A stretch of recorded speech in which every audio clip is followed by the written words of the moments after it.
I would like to talk about Internet regulation. By way of introduction, I'd like to first talk about what we see in the Internet today. It's a multifaceted entity, and it includes worldwide communication ability. It includes information distribution to practically anywhere and everywhere, and it's location neutral, so it doesn't matter how close or how far you are from who you want to communicate with, you can still do it.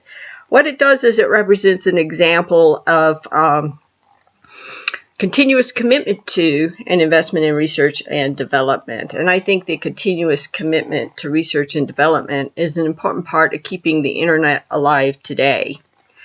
A brief history in Internet regulation first takes us to early regulation. And the early regulation was initiated once the initial technology was validated, and this was especially in the area of electronic email. By the mid-70s, we saw computer networks being initiated where funding was available, mostly in the defense and the academic areas. In 1975, a common protocol, the TCP/IP protocol, was adopted for use by everybody. Policies and strategies were developed as well to establish an infrastructure that would be independent of federal funding. It's important to keep things independent of federal funding because you don't really want to have to depend on the federal government for your money. Early regulation then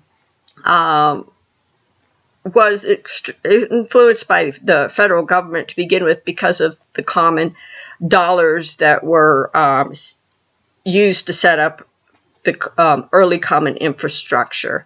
The Federal Networking Council was formed to coordinate sharing Internet-related issues.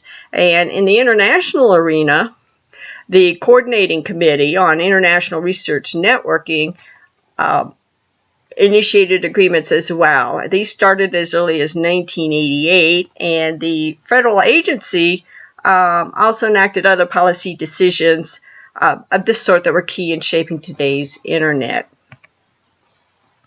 So, key documentation decisions were that the free and open access decision for sharing the basic Internet documents, such as the TCP/IP protocol, as well as the publication of ideas and results, was one of the things that were key to the rapid growth of the Internet.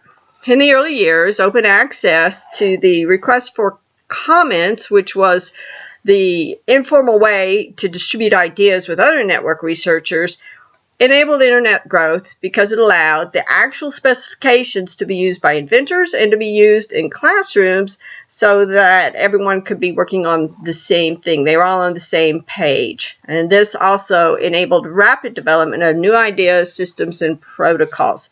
So the key point here is that all this openness played a major role in bringing the Internet so far so fast. The origins as a U.S. Department of Defense-funded research network led to continued influence today by U.S. interests. National and international dimensions now also are part of the regulatory issue, and the Internet is now global, with much of the regulatory issues on a global scale being part of its global nature. Not all countries agree on what security means or other issues along that line. So in the international arena, the regulatory input started in 2003. There was the United Nations World Summit on the Information Society, the WSIS, and that was formed and set up a working group on Internet governments, WGIG. The WSIS also set up the Internet Governance Forum, the IGF, in 2006, and that was composed of multiple stakeholders to include government, private sector, and civil society. The IGF was really set up as a result of a bargain between the United States and everybody else.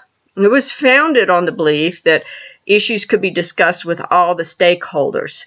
All the results had to be non-binding. This effort largely failed. The room was perceived as too large with too many players, and those outside the room may have been those that actually had the control. What a surprise, right? The International Working Group in 2005 defined Internet governance as follows. Internet governance is the development and application by governments, the private sector, and civil society in their respective roles of shared principles, norms, rules, decision-making procedures, and programs that shape the evolution and use of the Internet. Sounds like something that comes from a committee, doesn't it? One other organization that was an international Internet regulation effort of note was the 2012 failed meeting of the World Conference on International Telecommunications. The main issue was the extent the Internet should be featured in the International Telecommunication Regulation Treaty, and the word security was key, as the U.S. didn't want the word anywhere in the treaty. Also of issue was the introduction of language about Internet charges. So, bringing it down to a national regulatory scale, the areas of regulation that we see of concern are control of the apparatuses. This is the logical layer. It's the technical structure and the standards. And then there's control of the fundamental use layer, the content layer.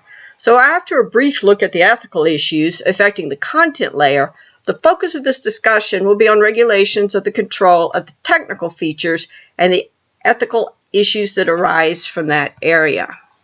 So taking a brief look at the ethical issues of the content layer, we see that terrorist use of the Internet as a medium, a point of contact medium, is a concern. Child pornography, abuse of women and young children from human trafficking, fraud and defamatory activities spread rapidly through the Internet, piracy, email spamming that contains dangerous malware, and plagiarizing copyright material. All of these issues can be discussed at length at another time, but they are definitely ethical issues that are of concern today.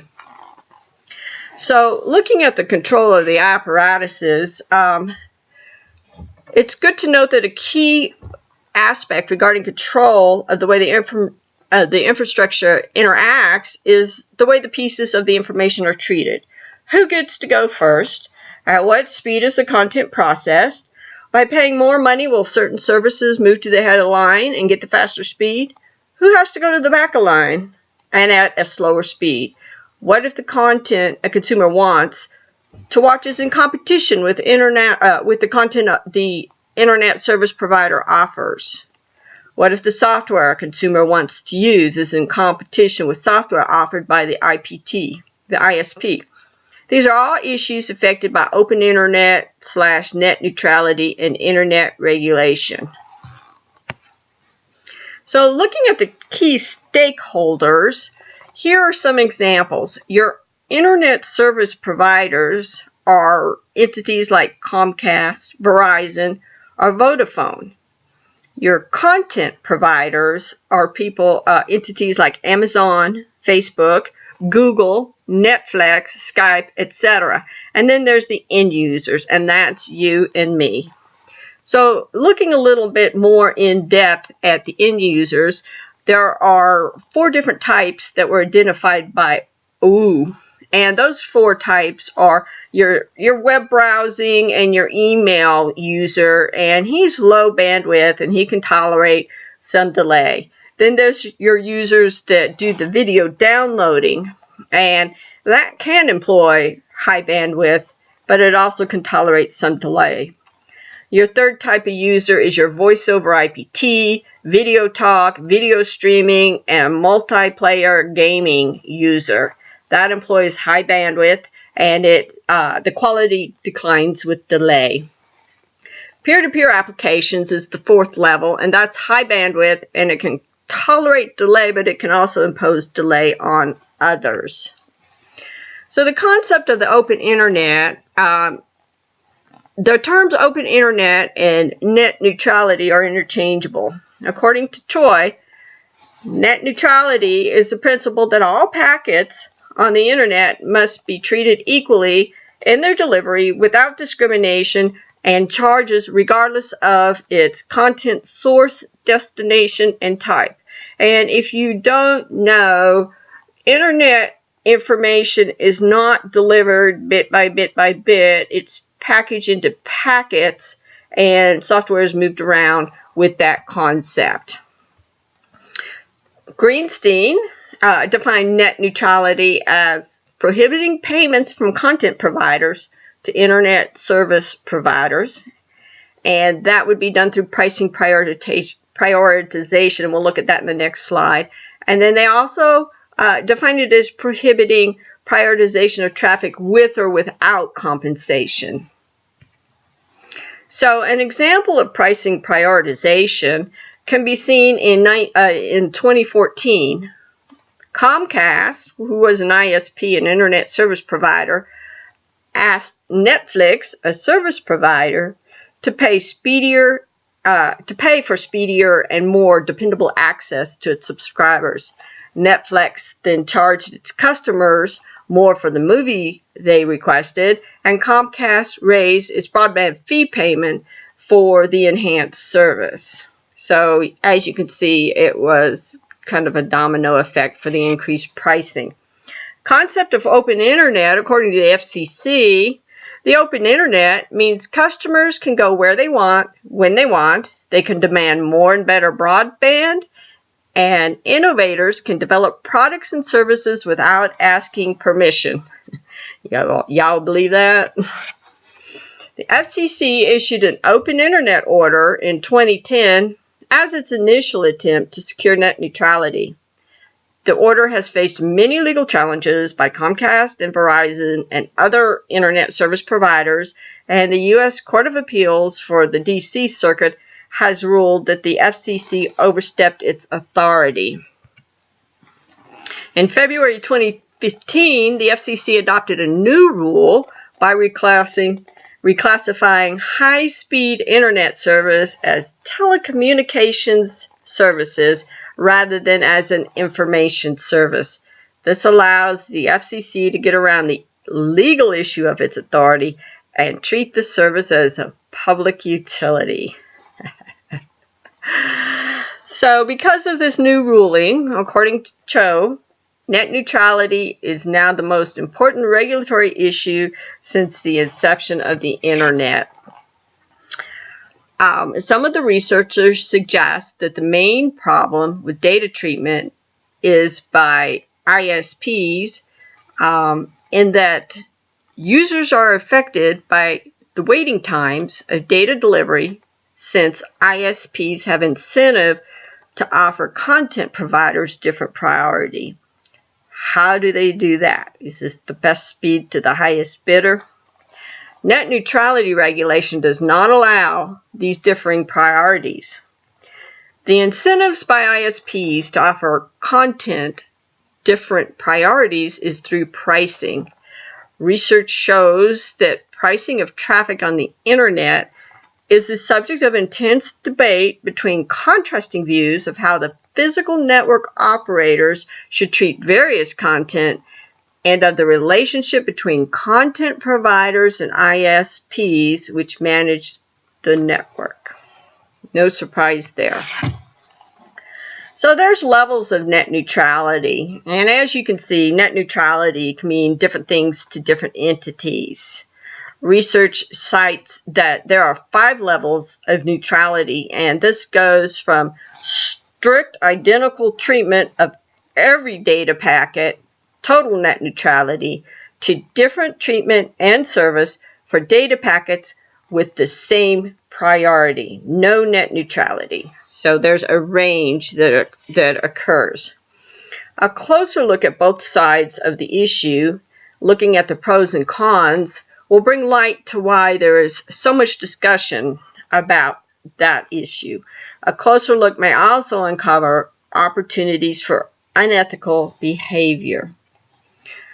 So, according to Greenstein, if net neutrality didn't exist, some ISPs might, in some cases, throttle certain content, slowing down or even blocking it so that congestion is alleviated and so that other services aren't hindered. Internet service providers might sign contracts to provide preferential treatment to the services of some content providers, giving their data a fast lane to users. Other traffic would receive a slow lane and arrive later. Many content providers argue that without net neutrality, they would have a harder time reaching their end users, reducing the benefits that end users receive from their internet connection. The absence of net neutrality rules will deter them from innovating. So these are arguments that people for net neutrality have offered. Now those against net neutrality say that many data carriers say that differentiating charges and treatment of data will allow them to manage congestion more efficiently, and it will also provide an ongoing incentive to invest in faster services and to innovate. So there's also some people that are not really discussing so much net neutrality as they're against legislation in general. And Buzzle.com suggests that keep the following arguments for keeping the internet unrestricted from any kind of legislation.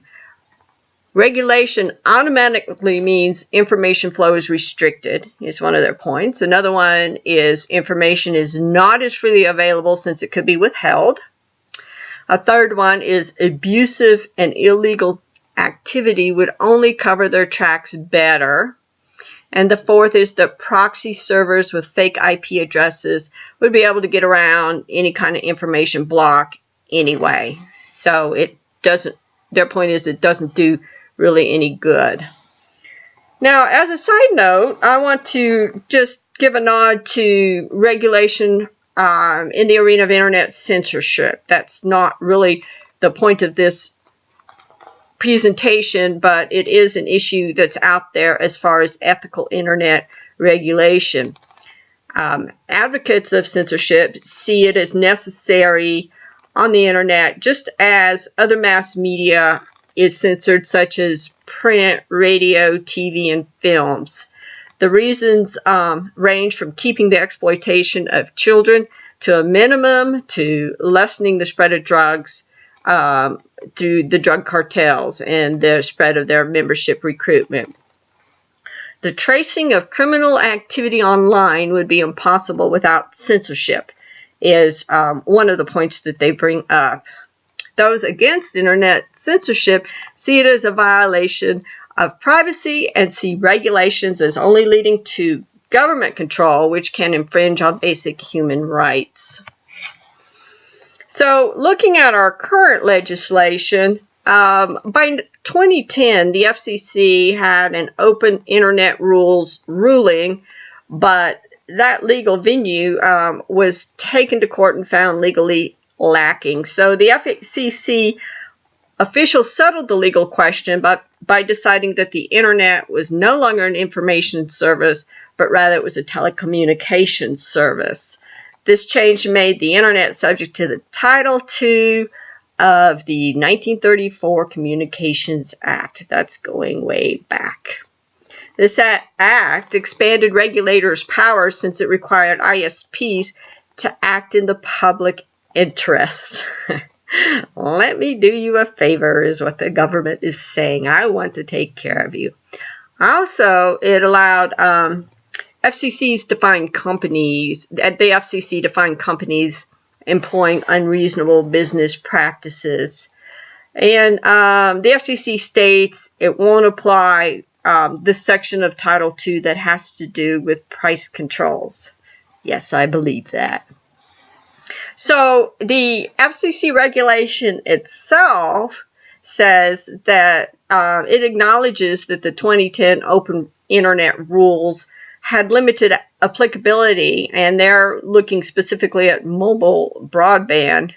And so these new rules would apply to fixed and mobile broadband alike, and it also recognizes advances in technology and the growing use of wireless access in recent years. So the order protects consumers no matter how they access the internet, whether or not it's on a desktop computer or a mobile device. And they're talking about protecting the consumers from prices that will be charged from unlimited data that's not really unlimited and things like that.